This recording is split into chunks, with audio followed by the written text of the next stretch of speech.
नमस्कार, मैं हूं अविनाश जगनावत और आप देख रहे हैं हमारा खास कार्यक्रम हेलो डॉक्टर। और आज के इस कार्यक्रम में हमारे बेहद खास मेहमान हैं Pacific medical college and hospital के आईवीएफ सेंटर के head doctor Manisha Vajpayee. Madam, स्वागत है आपका हमारे इस कार्यक्रम में। डॉक्टर मनीषा वाजपेयी करीब एक दशक से आईवीएफ सेंटर हेड के रूप में काम कर रही हैं। सिटी के साथ में यहाँ के रूरल एरिया में जागरूकता महिलाओं में आए आईवीएफ को लेकर उसको लेकर लगातार प्रयास कर रहे हैं और इसी के बारे में हम जानकारी लेंगे। मैडम, सिंपल सा काफ़ी चलन इस शब्द का अब सुनने में आता है आईवीएफ सेंटर। तो पहले मैं सिंपल सा जानना चाहूँगा क्या आईवीएफ सेंटर क्या होता है और किस तरह से इसमें आप ट्रीटमेंट करते हैं?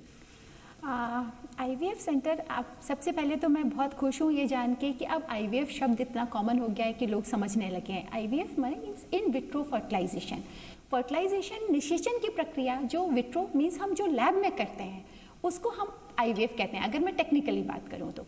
लेकिन अगर हम इन जनरल टर्म्स में कहें कि वो दंपति जो किसी भी वजह से निहित संतानता का दंश झेल रहे हैं, उनको बच्चे के सुख को प्राप्त करने के लिए क्या डेडिकेटेड ट्रीटमेंट की ज़रूरत होती है। ज़रूरत नहीं कि उन्हें आईवीएफ की ही ज़रूरत पड़े, हो सकता है कि पहले के कुछ मिनिमलिस्टिक ट्रीटमेंट होते हैं, तो उनके कारणों को जानना, उनका निदान करना और उनको मातृत्व और पितृत्व सुख से परिचित करवाना, ये हम लोगों का इस फील्ड का उद्देश्य होता है।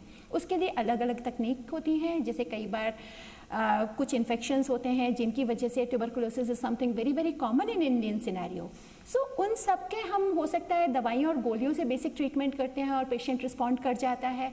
सो वो है। फिर कई बार होता है एक बहुत छोटा सा ट्रीटमेंट होता है आईयूआई।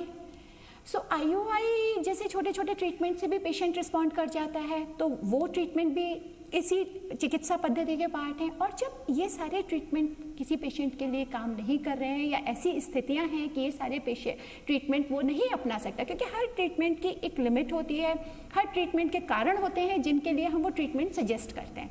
तो उन सब ट्रीटमेंट्स का लास्ट में हमारा आईवीएफ ट्रीटमेंट आता है, जिसमें हम महिला के जो ओवरी होती है उसको स्टिमुलेट करके एक अंडे की जगह हम कोशिश करते हैं कि हम ज़्यादा नंबर में उससे अंडाणु लें, उसको फिर उन अंडाणुओं को परिपक्व करके हम लैब में उनको लेते हैं। उनको लैब के अंदर जो निषेचन प्रक्रिया होती है स्पर्म्स के साथ, वो हम लैब में करते हैं और 3 से 5 दिन तक भ्रूण डेवलप करके वापस हम महिला के गर्भ में प्रत्यारोपित करते हैं। तो ये पूरी प्रक्रिया आईवीएफ कहलाती है। बट आईवीएफ प्रक्रिया में जाने से पहले भी निसंतानता के ट्रीटमेंट के कई मॉडलिटीज़ होती हैं जो इस सब प्रक्रिया के ही पार्ट होते हैं।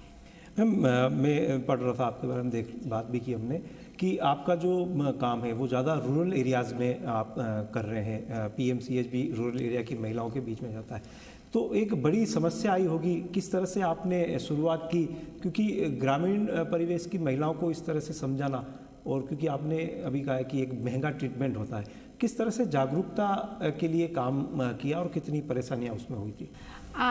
ये सवाल आपका काफ़ी सेंसिटिव इशू है, लेकिन आज से करीबन 16-17 साल पहले जब मैंने इस एरिया में आके काम करना शुरू किया था, साउथ राजस्थान जो आदिवासी बहुल एरिया था, तो उसमें मैंने देखा कि लोगों को जागरूकता ही नहीं थी कि निसंतानता का ट्रीटमेंट भी हो सकता है। सो हम लोगों ने लोगों को एजुकेट करना शुरू किया, कैंप लगाने शुरू किए। देखिए, निसंतानता ट्रीटमेंट की जो स्टैंडर्ड लिमिट है कि शादी के 1 साल के बाद भी लगातार 1 साल तक निरंतर प्रयत्न करने के बाद, अगर आप 30 साल से कम के हैं तो 1 साल, और अगर आप 30 साल से ऊपर एज ग्रुप के हैं तो 6 महीने कोशिश करने के बाद भी अगर आप मां नहीं बन पा रहे हैं तो आपको चिकित्सकीय परामर्श की आवश्यकता है।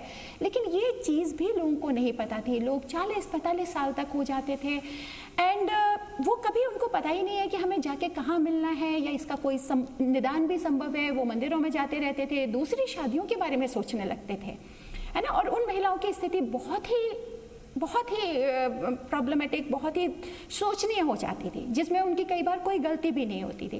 तो जब इस ट्रीटमेंट के दौरान हमने ऐसी महिलाओं को देखा तो हमें लगा कि पहले तो हमें इस ट्रीटमेंट को शुरू करने से पहले लोगों को एजुकेट करने की ज़रूरत है, बिकॉज इस ट्रीटमेंट में महिला की उम्र एक बहुत इंपॉर्टेंट फैक्टर होती है। सो उनको पता चले तो हमने जगह जगह जाके कैंप किए। कैंप करने के बाद उनको एजुकेट किया, हमने आंगनबाड़ियों के साथ काम किया, हमने आशा वर्कर्स के साथ काम किया, हमने ग्रास रूट लेवल पे इंफॉर्मेशन पहुंचानी शुरू की। दूसरी, समहाउ महिला पुरुष दोनों को एक हीन भावना होती थी कि अगर वो माँ बाप नहीं बन पा रहे मीन्स उनके अंदर कोई बहुत बड़ी कमी है, और इस वजह से भी वो सामने आने में डरते थे। सबसे पहले हमारा प्रयास ये रहा कि उनसे संवाद स्थापित करके हम उस हीन भावना को निकालें। हमने उनको समझाया कि निसंतानता कोई कमी नहीं है, जैसे आज हमारे खान पान, रहन सहन, एनवायरमेंट मीन्स हमारे लाइफस्टाइल की वजह से, हमारे स्ट्रेस की वजह से जो हमारे अंदर और बीमारियां हो रही हैं, जैसे डायबिटीज़ हो रही है, जैसे हार्ट डिजीजेज हो रही हैं, जैसे और डिजीज, उसी तरीके का एक मैनिफेस्टेशन ये भी है। तो इसके वजह से आप कमतर मत समझिए, आप आइए, चिकित्सक की परामर्श लीजिए। शुरू में काम ये थोड़ा दिक्कत था, लेकिन इस काम ने मुझे बहुत सेटिस्फेक्शन दिया। ऐसे लोगों के लिए काम करने के बाद आपको लगा कि शायद आप राइट लोगों के बीच में हैं जिनको ये सब की ज़रूरत है, और तब पैसिफिक ने इसको एक प्रोजेक्ट की तरीके से शुरू किया। मैम, अगर सही उम्र कहें, आपने बताया कि 30 साल और उससे प्लस में अगर आपको नहीं हो रहा है, लेकिन सही उम्र क्या है कि किसी भी दंपत्ति को आईवीएफ सेंटर की तरफ अपना रुख करना चाहिए? जैसे मैंने कहा ना कि अगर आप जब बच्चा प्लान कर रहे हैं, पहले तो जो नेचर ने हमें फर्टिलिटी की एज दी हुई है वो हमें 30 साल से पहले हमारे अंडाणुओं की और हमारे गैमेट्स की क्वालिटी काफ़ी अच्छी होती है। 30 साल के बाद जेनेटिक एनोमलीज के चांसेस बढ़ने लगते हैं, एक नेचुरल हेल्दी भी कंसेप्शन के चांसेस एज के साथ साथ कम होने लगते हैं। अगर आप 30 साल से पहले आते हैं, आपके चांसेस ब्राइट होते हैं। 35 साल तक एक बहुत अच्छी एज होती है। उसके बाद आपके स्ट्रगल थोड़ा सा आपका बढ़ जाता है, आपको दूसरे ट्रीटमेंट्स के बारे में सोचना पड़ता है, हो सकता है कि आपको वुम डोनेशन के बारे में बात करनी पड़े। आप माँ तो तब भी बन सकते हैं, बट जितना आप जल्दी आते हैं, मीन्स शादी के बाद 25 से लेके 22 से लेके 30-35 साल तक, 30 साल तक तो बहुत अच्छी उम्र होती है। उसके बाद जितना जल्दी आप आ जाएंगे उतने आपकी सफलता के चांसेस अच्छे होते हैं। फिर से मैं आऊँगा कि एक खर्चा, पूरे आईवीएफ ट्रीटमेंट का जो खर्चा है वो काफ़ी महंगा बताया जाता है, क्या कहेंगे? और किस तरह से, क्या जो आते हैं तो क्या अलग अलग स्टेजेस से ट्रीटमेंट होता है या सीधा ही उसका पूरा एक बड़ा बजट के रूप में उसको खर्च करना रहता है? नहीं, देखिए, ये एक आपने बहुत सेंसिटिव इशू उठाया। आईवीएफ एक नई तकनीक है और बहुत सेंसिटिव टेक्निक है, क्योंकि हम एक ह्यूमन बॉडी के हिस्से को लेके, आपके गैमेट्स लेके, आपके बॉडी से बाहर निकाल के 5 दिन तक हम लैब में डेवलप कर रहे होते हैं और फिर वापस आपके यूट्रस में प्रत्यारोपित करके इस स्थिति में कर रहे होते हैं कि वो 9 महीने तक वहाँ ग्रो करे। सो इट इज़, इसमें इवन आपकी लैब की एयर क्वालिटी, आपके ओटी की एयर क्वालिटी, आपके इक्विपमेंट्स, द मीडिया जिसमें आप अपने भ्रूण को डेवलप कर रहे हैं, दवाइयाँ, जो हार्मोन्स हम आपको खिला रहे हैं जिससे आपको एक की जगह ज़्यादा अंडे बन पाएँ, हर चीज़ बहुत ही सेंसिटिव होती है। और ज़्यादातर अनफॉर्चुनेटली ये सारी चीज़ें जो हैं हम विदेशों से अभी भी आयात कर रहे हैं, क्योंकि इनकी क्वालिटी को लेके हमें बहुत ही सजग रहना पड़ता है। हमारे इंस्ट्रूमेंट्स, हमारी दवाइयाँ ज़्यादातर आयातित हैं, तो वो थोड़ी सी महंगी होती हैं। तो ये देखते हुए ये इलाज थोड़ा महंगा तो हो ही जाता है, बट हाँ, इतना भी महंगा नहीं है। और दूसरी चीज़ है कि हर निसंतानता के केस को आईवीएफ की ज़रूरत पड़े ऐसा ज़रूरी नहीं है। जैसे मैंने पहले भी बताया, कई बार सिंपल मेडिकेशन, कई बार सिंपल सर्जरीज, कई बार आईयूआई जैसे छोटे छोटे प्रोसीजर भी आपको माँ बनने का या पिता बनने का सुख दे सकते हैं। सबसे पहले ज़रूरत होती है कि आप आके किसी डेडिकेटेड स्पेशलिस्ट से मिलिए, अपनी समस्त जांचें करवाइए, सो दैट हमें ये पता चले कि प्रॉब्लम कहाँ है, और जैसी प्रॉब्लम है फिर उसके हिसाब से हमें ट्रीटमेंट पद्धति चूज़ करनी पड़ती है और उसके हिसाब से हम आगे बढ़ते हैं। हेलो डॉक्टर में वक्त हो चला एक छोटे से ब्रेक का। ब्रेक के उस पार भी डॉक्टर मनीषा वाजपेयी से वार्ता का दौर जारी रहेगा।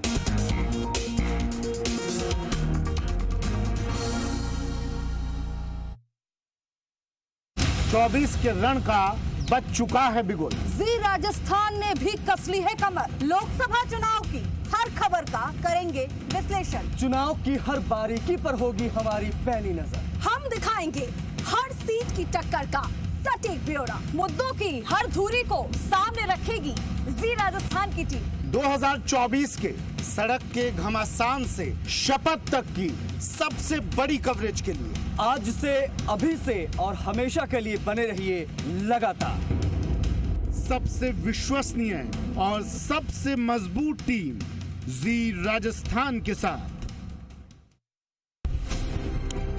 पिन न्यूज को अभी डाउनलोड करें। लोकसभा चुनाव में कौन है आपका पसंदीदा उम्मीदवार?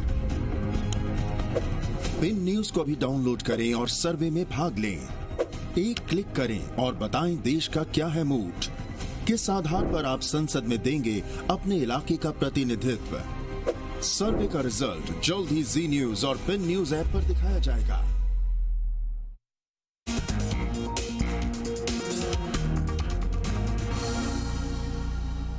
ब्रेक के बाद आपका स्वागत है और हमारे साथ में है पीएमसीएच के IVF head doctor Manisha Vajpayee. Madam, आमतौर पे देखने को मिलता है कि आईवीएफ सेंटर जो है वो इंडिविजुअल सेंटर होता है, लेकिन मेडिकल कॉलेज और हॉस्पिटल में आईवीएफ सेंटर शुरू आपने किया है, तो देखने को मिल रहा है, इसके पीछे सोच क्या रही थी? आपने ये बहुत अच्छा क्वेश्चन पुटअप किया। इसके पीछे बहुत सारे कारक थे। पहली चीज़, जब मैंने काम शुरू किया था, मैंने भी एक मेडिकल ऑर्गेनाइजेशन प्राइवेट सेटअप से काम शुरू किया था, बट पहली चीज़ तो मैंने ये देखा कि उन स्टैंड अलोन सेटअप्स में आप मेडिकल कॉलेज में आप बहुत सारी फैसिलिटीज़ प्रोवाइड कर सकते हैं जो आप स्टैंड अलोन क्लिनिक्स में नहीं कर सकते। रेट जो आईवीएफ ट्रीटमेंट में सबसे बड़ा रिस्ट्रिक्शन था इस आदिवासी बहुल एरिया में कि पेशेंट ये ट्रीटमेंट अफोर्ड ही नहीं कर पा रहा था, तो वो सारी लिबर्टीज़ हमें मेडिकल कॉलेज में काम करने से मिल जाती हैं। जिस वक्त आज से 12-14 साल पहले मैंने आईवीएफ ट्रीटमेंट शुरू किया था, तो जो सबसे बड़ी प्रॉब्लम मैंने फेस की थी वो ये थी कि आईवीएफ ट्रीटमेंट इवन आज तक गवर्नमेंट की पॉलिसीज़ हैं, जननी सुरक्षा योजना है, मातृत्व योजना है, जो स्त्रियां मां बन रही हैं उनके लिए, बट जो स्त्रियां किसी वजह से मां नहीं बन पा रही हैं और वो विश्वास मानिए नारकीय जीवन जी रही हैं उस वजह से, बट उनके ट्रीटमेंट के लिए गवर्नमेंट का भी कोई प्लान नहीं था। और ऐसी महिलाएं फिर कहाँ ट्रीटमेंट करवाएं, हम उनके लिए क्या कैसे कर सकते हैं? तो मेडिकल कॉलेज के पास ऐसी व्यवस्था होती है कि वो कम लागत में ट्रीटमेंट, अच्छा ट्रीटमेंट दे सकता है, ये एक कारण था। दूसरा हमारा कारण ये था कि मेरे जो जितना भी हम लोगों के एजुकेशन फॉरेन यूनिवर्सिटीज़ से हुई है, फॉरेन यूनिवर्सिटीज़ में medical college are the most prestigious organisation for the treatment, because उनके साथ उनके रिसर्च विंग होता है और वो रिसर्च एक्चुअली वो पेशेंट की ओरिजिनल प्रॉब्लम जानते हैं, समझते हैं, उनके लिए रिसर्च करते हैं। आज इंडिया के रिसर्चर विदेशों में जाके बेस्ट रिसर्च कर रहे हैं, इंडिया में भी अच्छे रिसर्च सेंटर्स हैं, बट इंडिया में रिसर्चर्स और क्लिनिशियंस के बीच में कम्युनिकेशन बहुत कम है। सो जो हमारी चिकित्सा पद्धति की समस्याएं हैं वो रिसर्चर्स नहीं जानते और वो इस हिसाब से रिसर्च नहीं कर पाते। So we wanted to develop a state of art centre जहां हमारी जो लोकल कम्युनिटीज़ हैं, बिकॉज जो फॉरेन में रिसर्च हो रही है, जो ट्रीटमेंट मॉडलिटीज़ हैं, वो हो सकता है कि हमारे लिए उतनी कारगर ना हो क्योंकि हमारा जेनेटिक मेकअप, हमारा खान पान, हमारा वातावरण उनसे भिन्न है। तो हमें अपने प्रोफाइल के हिसाब से ट्रीटमेंट मॉडलिटीज़ प्लान करनी चाहिए, बट वो हों कैसे? जब हम उन पेशेंट्स के डे टू डे टच में हों, हमें उनकी समस्याएं पता हो, हमारे ट्रीटमेंट ऑल्ट्रेशन के आउटकम्स पता हो। So medical college are the ideal places जहां आप ट्रीटमेंट के साथ साथ रिसर्च भी कर सकते हैं। And I am very proud to say कि अभी हमने निसंतानता के क्षेत्र में लास्ट 4-5 सालों में हमारे पास DST के 3 प्रोजेक्ट्स थे, उनमें जो हमने काम किया है, हमारे पास 7 से 8 इंटरनेशनल पब्लिकेशंस हैं। हमें शायद हम लोगों ने जो निसंतानता का सबसे नया आयाम है, निसंतानता ट्रीटमेंट का माइक्रोबायोम स्टडी, उसमें इंडिया से फर्स्ट पेपर्स हमने पब्लिश किए हैं और हमारी टीम को ये सौभाग्य मिला है कि जो इनफर्टिलिटी की जो सबसे प्रेस्टिजियस कॉन्फ्रेंस होती हैं, European society and Asian societies, मुझे यूरोपियन सोसाइटी की कॉन्फ्रेंस कोपेनहेगन में हुई थी, वहाँ जाके अपना ये रिसर्च प्रेजेंट करने का मौका मिला और मुझे एशियन सोसाइटी, दोनों सोसाइटीज़ ने हमारी इन रिसर्च को, ये जो हमारा पेपर पब्लिश हुआ है, ये विश्व का 10वां पेपर था इस फील्ड में, तो वो सब काम करने का मौका मिला है और इससे हमारे निसंतानता के सक्सेस रेट डेफिनेटली बेटर होते हैं, हम कॉस्ट कम करने में मदद कर पाते हैं। साथ ही साथ एक और एस्पेक्ट है, निसंतानता का ट्रीटमेंट उतना डेडिकेटेड और इतना पॉपुलर नहीं था क्योंकि निसंतानता ट्रीटमेंट आपके PG कोर्स में नहीं पढ़ाया जाता था। आपको after doing MS gynae, MD gynae, आपको अलग से ट्रेनिंग लेनी पड़ती थी, फेलोशिप करनी पड़ती थी, तब जाके आप ये सब सीखते थे एंड आप ये सेंटर्स डेवलप कर पाते थे। मेडिकल कॉलेज में जहाँ ऑलरेडी PMCH एक ऐसा सेंटर बन के उभरा है, अभी इंडिया में गिने चुने ऐसे सेंटर्स हैं जहां आपको एक PG स्टूडेंट को उसके PG के दौरान IVF ट्रीटमेंट सीखने का मौका मिलता है। तो ये जो जनरल गायनी डॉक्टर्स हैं उनको समझने आता है कि इनफर्टिलिटी ट्रीटमेंट के लिए अप्रोच क्या होनी चाहिए और ये डॉक्टर्स जाके इस ट्रीटमेंट को ज़्यादा सुलभ भविष्य के लिए भी बना सकते हैं। प्लस हमें वर्कफोर्स मिलती है इन डॉक्टर्स के थ्रू, जो हमारे PG स्टूडेंट होते हैं, हमारे 10-15 जो गायनिक प्रैक्टिशनर्स होते हैं, when they are aware and associated with these treatments, आप सोचिए कि हमारे पास हमारा रीच कितना बढ़ जाता है। ये डॉक्टर्स जाके जगह जगह कैंप कर रहे होते हैं, एंड सिंस दे नो कि how to treat, how to counsel these patients, हमारे पास वो सारे पेशेंट्स आ रहे होते हैं और हम समाज को एक्चुअली गिव बैक कर पा रहे होते हैं। हमारे समाज का वो स्टेटा जो ये इलाज से वंचित था और जो महिलाओं की सोचने दशा का बहुत बड़ा रीज़न था, हम उस कैडर को ट्रीट कर पा रहे हैं, तो ये हमें अल्टीमेट सेटिस्फेक्शन भी देता है। मैम, आईवीएफ ट्रीटमेंट के अगर लास्ट स्टेज देखें कि जब वो महिला माँ बनने वाली होती, वो एक बड़ा टिपिकल समय होता है, किस तरह से ध्यान रखा जाता है उस दौरान में, क्योंकि लंबे समय तक संतान सुख की प्राप्ति नहीं हो रही थी, एक उत्साह भी रहता पेशेंट के अंदर, चिंताएं भी होती है, तो वो जो दौर होता है तो उसमें आप किस तरह से ध्यान रखा जाता है और वो कितना मतलब कहा जा सकता है उसमें क्या कोई ज़्यादा रिस्क रहती है आईवीएफ ट्रीटमेंट से या कि नॉर्मल डिलीवरी? देखिए, ये जो आपका क्वेश्चन है ये एक गायनी से रिलेटेड ज़्यादा है, ऑब्स गायनी का, लेकिन हाँ आईवीएफ से रिलेटेड जो भ्रांतियाँ हैं उनको मैं ज़रूर दूर करना चाहूँगी। पहली चीज़, जब फर्टिलाइजेशन के बाद हम एम्ब्रियो आपके यूट्रस में प्रत्यारोपित कर देते हैं तो उसके बाद एम्ब्रियो का डेवलपमेंट और आपकी जो प्रेगनेंसी है, it is as good as natural normal pregnancy, कोई एक्स्ट्रा कॉम्प्लिकेशंस नहीं होते। बट आईवीएफ से रिलेटेड जो कहते हैं ना कि थोड़ी दिक्कतें हो सकती हैं, हमारे ज़्यादातर पेशेंट नॉर्मल 8-9 मंथ्स अपना फुल टर्म करके और डिलीवर कर रहे हैं। हमारे कभी इमरजेंसी लाइक प्रीमेच्योर डिलीवरीज अभी तक के इस स्पैन में 3 या 4 हुई हैं, और उसमें से भी मेजर जो थी वो कोविड टाइम में हुई हैं, क्योंकि वो सही टाइम पे डॉक्टर्स को अप्रोच नहीं कर पा रहे थे। बाकी होता क्या है कि आईवीएफ में पेशेंट्स वो ज़्यादा आते हैं जो उम्र बनने के बाद, higher maternal age is the reason for pregnancy related complications, तो उनको एक्स्ट्रा ध्यान रखने की जो ज़रूरत होती है। हमारे यहाँ full fledged developed gynae department है, हमारे यहाँ NICUs हैं जो मेडिकल कॉलेज में होने की वजह से बहुत कम लागत में आपको ये सारी care, deliveries most of the time हमारे पास फ्री ही होती हैं। सो ये सारी फैसिलिटीज़ प्रोवाइड करते हैं। और जहाँ तक IVF रिलेटेड कॉम्प्लिकेशंस का बात है, अब इट्स बीन 40 years और 45 years more than that since ये ट्रीटमेंट एग्जीक्यूशन में आया है। सो अब IVF से रिलेटेड जो ये भ्रांतियां हैं ये ख़त्म होती जा रही हैं। इतने कॉम्प्लिकेशंस ऐसे कुछ भी नहीं होते। It is as good as natural normal pregnancy tenure. So इतनी सारी डरने का या एक्स्ट्रा स्ट्रेस लेने की बिल्कुल भी ज़रूरत नहीं होती। मैं जानना चाहूँगा आगे फ्यूचर प्लान अगर IVF सेंटर को लेके देखें और किस तरह का है, और क्योंकि आपने भी बताया कि ज़्यादातर पेशेंट आपके ग्रामीण इलाके, तो क्या कोई CSR एक्टिविटी के रूप में भी PMCH उन गरीब और निर्धन जो पेशेंट आ रहे हैं उनकी मदद करता है? वो बिल्कुल, हम लोगों का ये सबसे बड़ा जो मैं कहूँगी जिस चीज़ के लिए मैं सबसे खुश हूँ इस ऑर्गेनाइजेशन के साथ काम करके, PMCH probably to best of my knowledge India का अकेला ऐसा संस्थान है। जैसे मैंने पहले ही बताया कि IVF ट्रीटमेंट में अब लास्ट विगत 2-3 वर्षों में शायद कुछ इंश्योरेंस कंपनियां हैं जो कुछ सपोर्ट दे रही हैं, गवर्नमेंट की अभी तक कोई पॉलिसी नहीं है। सो ये इलाज महंगा होने की वजह से महिलाएं ज़्यादातर इसे अफोर्ड नहीं कर पाती थी और वो वंचित रह जाती थी। तो पैसिफिक में जब हम ग्रामीण ऐसी महिलाओं को देखते थे तो पैसिफिक मैनेजमेंट ने एक बहुत बड़ा कदम उठाया। उन्होंने IVF ट्रीटमेंट को एक कॉर्पोरेट सोशल रिस्पॉन्सिबिलिटी की तरह से लिया। IVF treatment Pacific medical college में एक नॉन प्रॉफिट अर्निंग वेंचर है। हॉस्पिटल इस इलाज से एक भी पैसे का बेनिफिट नहीं कमाता।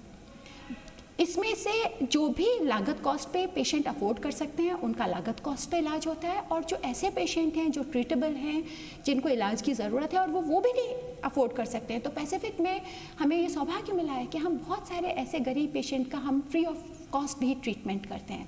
And it is a very unique but much needed initiative, क्योंकि IVF ट्रीटमेंट अच्छा हो पाना एक महिला की सामाजिक मानसिक स्थिति के लिए बहुत ज़्यादा ज़रूरी है, जिसकी तरफ ना हमारी सोसाइटीज़ ना हमारी सरकार जो कोई ध्यान नहीं दे रहा था। PMCH लास्ट 8 सालों से डेडिकेटेडली इस स्फीयर में काम कर रहा है। लंबे समय से आप IVF का ट्रीटमेंट कर रहे हैं, मैं चाहूँगा कुछ ऐसे इंटरेस्टिंग केस जो आपने किए हो कि काफ़ी प्रयास के बाद भी कोई दंपत्ति संतान सुख की प्राप्ति नहीं कर पाया और उनको चेहरे पे खुशी आई और उसमें आपको भी कुछ परेशानियों का सामना करना पड़ा और वो उसके बारे में कुछ बताया। ऐसे देखिए, इनफर्टिलिटी का जो केस हमारे पास आता है लगभग काफ़ी चैलेंजिंग ही होते हैं ज़्यादातर, बट हाँ मैंने कई बार देखा है कि इस प्रोजेक्ट के थ्रू मैं औरतों की अदम्य जिजीविषा से परिचित हुई हूँ। लाइक वो कई बार ऐसी आदिवासी महिलाएं हस्बैंड छोड़ चुके थे, उनको मना के कि एक बार तुम सैंपल देने के लिए आ जाओ, अकेले आए हैं, उन्होंने ट्रीटमेंट करवाया है, अगर पता चला कंसीव होके वो अपने गांव गई, हमारी फर्स्ट IVF पेशेंट थी, पर उसको गाय ने फेंक दिया, अबॉर्शन हो गया, वो बेचारी फिर आई, अकेली आई, रही, ट्रीटमेंट करवाया, एम्ब्रियो फ्रीज था हमारे पास, हमने उसका एम्ब्रियो ट्रांसफ़र किया, उसने रही ट्रीटमेंट, फिर हमारे पास एडमिटेड रही, वो 3-4 महीने हमारे साथ रही, एंड फाइनली जब उसके लड़का हुआ तो उसका वही पति उसे गाजीबाजों के साथ लेके गया। तो ये सारे ऐसे दिन रात हम ऐसी महिलाओं को देखते हैं और उनके लिए हमें काम करके खुशी होती है। प्लस कुछ ऐसे केसेस हमने कम से कम 7 या 8 ऐसे केसेस किए हैं उन पेशेंट्स के लिए जिनके बच्चे 18-20 साल के होके रोड एक्सीडेंट में, एक कपल के 2 बच्चे तालाब में डूब के ख़त्म हो गए थे। और जब 18-20 साल का बच्चा जाता है तो आपका डेफिनेटली आपका कंसेप्शन, आपकी फर्टिलिटी ख़त्म होने की कगार पे होती है, और ऐसी एज में बच्चा जाने के बाद उनके पास जीने की कोई होप ही नहीं बची थी। कुछ ऐसे कपल्स भी आए जिन्होंने अपने भाई या अपने किसी रिलेटिव का बच्चा लिया था, फाइनली उन्होंने वो बच्चा उनसे वापस ले लिया कुछ सालों बाद, तो they were in very bad mental state. और जब IVF की मदद से वो खुद अपने बच्चे के दोबारा माँ बाप बने, तो मुझे इस तकनीक की सबसे बड़ी सार्थकता महसूस हुई कि बच्चे को जाने के बाद कई तो हमारे 3-4 पेशेंट्स ऐसे थे जिनका वो सिंगल चाइल्ड था, और जब उनके जीवन में वापस खुशियाँ आई तो ऐसे केसेस ने हमें एक्चुअली बहुत सेटिस्फेक्शन दिया। जी मैडम, काफ़ी अच्छा सेंटर जो है वो यहाँ का है, आपने तमाम जानकारी दी। फ्यूचर प्लान क्या है ताकि ज़्यादा से ज़्यादा लोगों को, क्योंकि पूरा ट्राइबल इलाका है, वहाँ तक आप पहुँच पाए और उन लोगों को भी लाभ मिल पाए? देखिए, ट्राइबल इलाका है, हम आदिवासियों के लिए बहुत काम कर रहे हैं, वो सारी चीज़ें हैं। प्लस एक चीज़ और मैं बताना चाहूँगी, IVF treatment is not only limited to the treatment. इसका एक बहुत अच्छा पार्ट है कि हम महिलाओं को सशक्तिकरण में बहुत मदद कर रहे हैं। नेचर ने महिलाओं के लिए एक लिमिट लगाई थी कि वो सर्टेन एज तक कंसीव कर सकती हैं। We are working on fertility preservation. Like महिलाएं जो वर्किंग महिलाएं हैं, जो यंग महिलाएं हैं, जो 35 साल की उम्र, जो कह रही हूँ मैक्सिमम 30-35 साल है, वो एक महिला का कैरियर का भी पीक टाइम होता है। और उस टाइम ज़्यादातर महिलाएं जो हमारी वर्किंग शहरी महिलाएं हैं, उनको चुनाव करना पड़ता था कि वो पहले मातृत्व को देखें या अपना जॉब देखें। इन फर्टिलिटी ट्रीटमेंट के थ्रू हम उनको भी काफ़ी राहत पहुंचा रहे हैं। Fertility preservation is a term, हम उन महिलाओं के अंडाणुओं को प्रिजर्व करके रख लेते हैं, और अगर वो 35 के बाद या later on at some stage of their life they want to conceive, वो अपने अंडों से माँ बन पाती हैं। दूसरा जो फ्यूचर प्रोस्पेक्ट का आपने बात की, एक्चुअली हमारा रिसर्च वो हमारा सबसे बड़ा फ्यूचर प्रोस्पेक्ट है।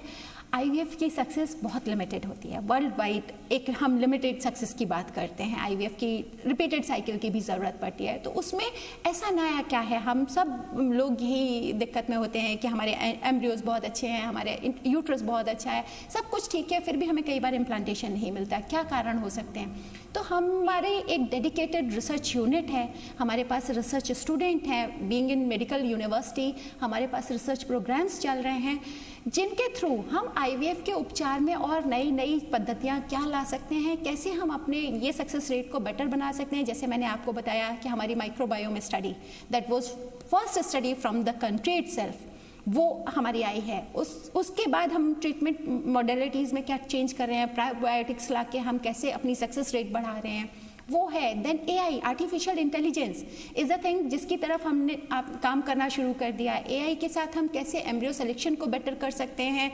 इम्प्लांटेशन और ओवरऑल रिजल्ट्स को बेटर कर सकते हैं, हमने उसमें काम करना शुरू कर दिया है। क्योंकि यहाँ मेडिकल कॉलेज लैब विश्व स्तरीय उपकरणों से लैस है। स्टूडेंट्स को ट्रेनिंग के सारी स्टूडेंट्स को ट्रेनिंग के लिए हम समस्त सुविधाएं उपलब्ध करवाते हैं, हमारे पास वर्किंग हैंड्स हैं, तो हम ये सारे प्रोग्राम बहुत अच्छी तरीके से चला रहे हैं। और मैं उम्मीद करती हूँ कि PMCH IVF अगले 10 वर्षों में न सिर्फ चिकित्सा में बल्कि चिकित्सकीय रिसर्च में नए आयाम स्थापित करेगा। बहुत बहुत धन्यवाद मैडम हमसे बात करने का। तो आप थे doctor Manisha Vajpayee, Pacific medical college and hospital के IVF सेंटर के हेड, जिन्होंने बताया कि IVF ट्रीटमेंट के बारे में जानकारी दी, साथ ही साथ किस तरह से आदिवासी इलाकों में PMCH जागरूकता का काम कर रहा है और उन गरीब महिलाओं की भी मदद कर रहा है जो कि पैसों की कमी के कारण IVF का ट्रीटमेंट नहीं करा सकते हैं। CSR एक्टिविटी के तहत पीएमसीएच उनकी मदद करके उनको भी मातृत्व सुख दे रहा है।